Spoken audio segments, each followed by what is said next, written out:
right, so example 1, determine the sine and cosine law of an angle. In triangle DEF, identify the side opposite to angle D and the side adjacent to angle D. So first I'm going to label angle D. Here's angle D.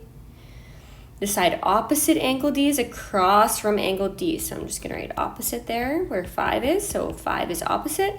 And adjacent is right beside. So that's 12. 12 centimeters is adjacent to it.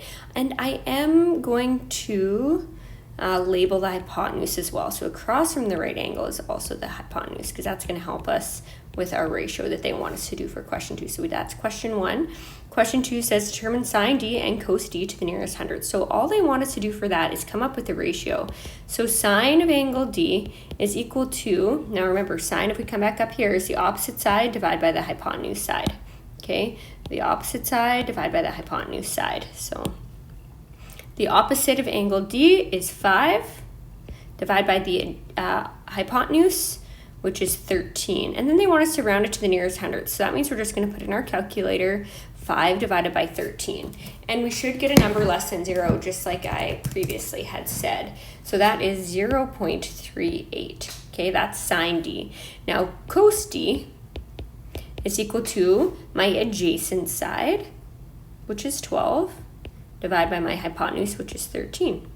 And I'm also going to divide those. Remember, I should come up with something that's less than 1, 0.92. All right. Question B.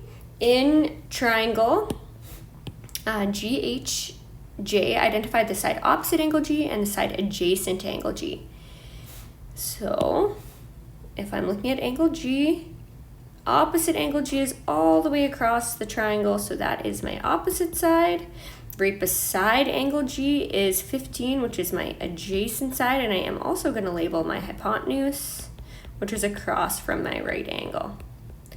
Okay, so I did 1. Now 2, determine the sine G and cos G to the nearest hundredth. So same type of question as up here as A.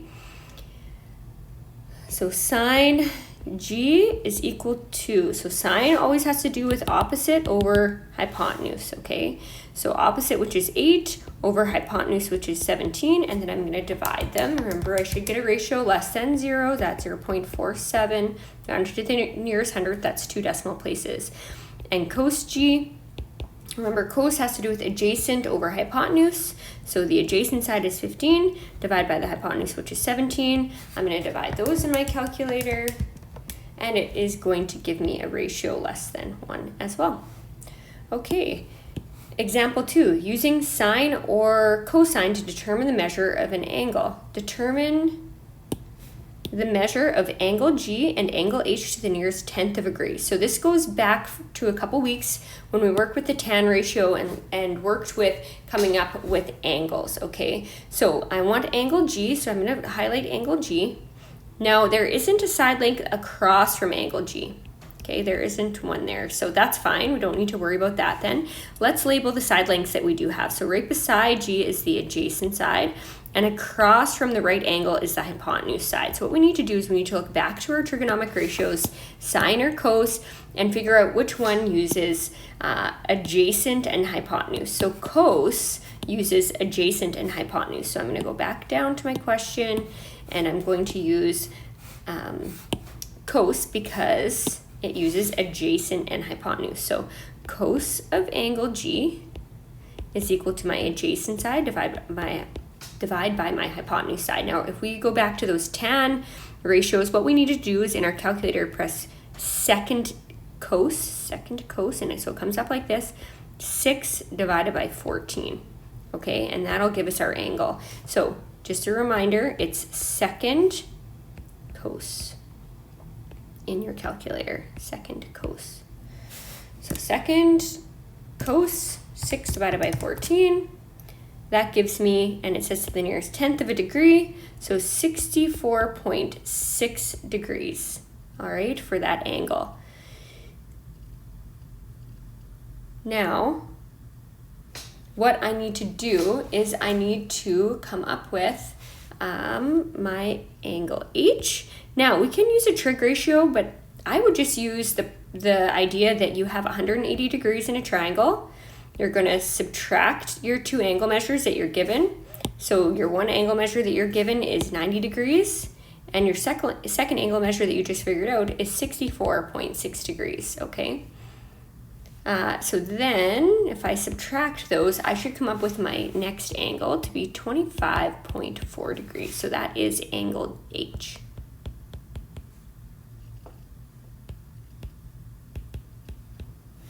And angle G, 64.6 degrees.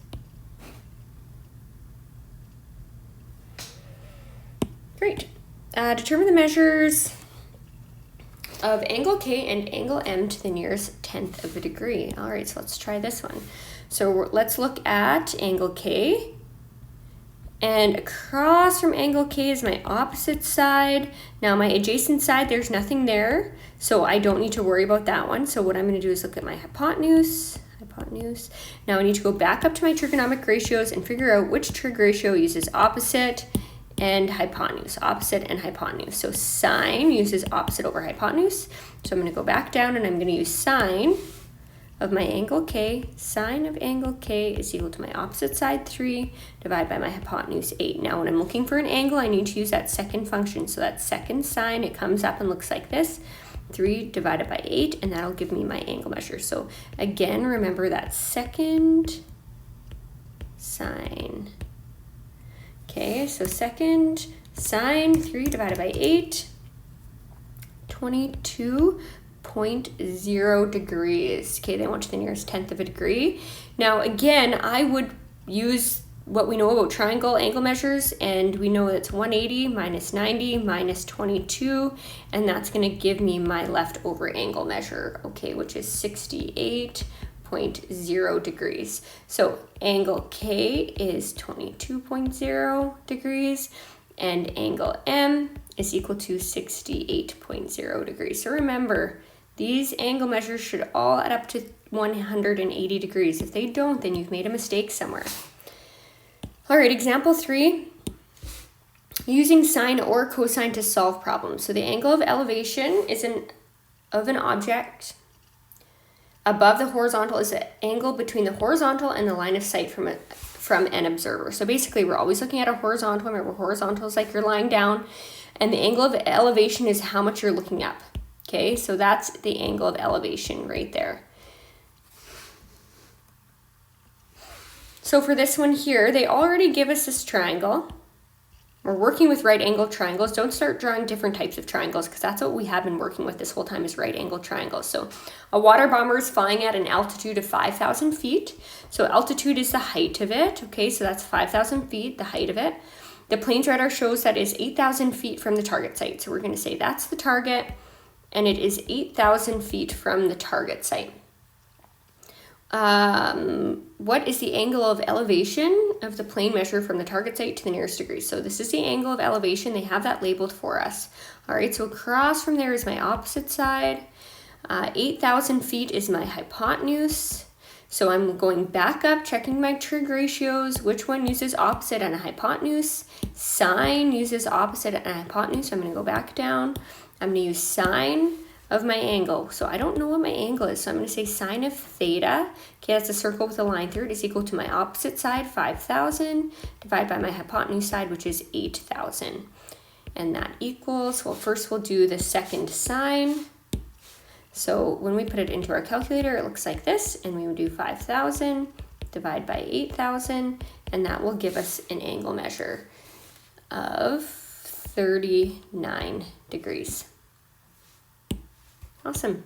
So B, an observer is sitting on a dock watching a float plane in Vancouver Harbor. At a certain time, the plane is 300 meters above the water and 430 meters from the observer. Determine the angle of elevation of the plane measured from the observer to the nearest degree. So again, if you're not quite sure where to start, please remember, we've been working with right angle triangles this whole time. So draw a right angle triangle and see if you can figure out from there what's happening. So an observer is sitting from a dock. So I'm going to say here's the person. They're sitting at a dock.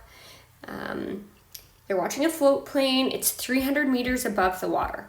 Okay, 300 meters above the water and 430 meters from the observer. So here's the plane here. Determine the angle of elevation. So angle of elevation is always from the horizontal looking up. So we're looking for this angle here. So again, we have the opposite side. We have the hypotenuse side, so this is across from the right angle. So I know I'm using sine again. So sine of my angle is equal to my opposite side, which is 300, divided by my hypotenuse, which is 430. So again, in my calculator, sine of -1, 300 divided by 430. So that's second sine. So remember, second sine. 300 divided by 430, and that is going to give me 44 degrees. And it wants it to the nearest degree, so 44 degrees. There we go. That's all we're doing for today. So we'll do lesson 2.5 next week. So good luck with your work, and please don't forget to ask any questions if you have any.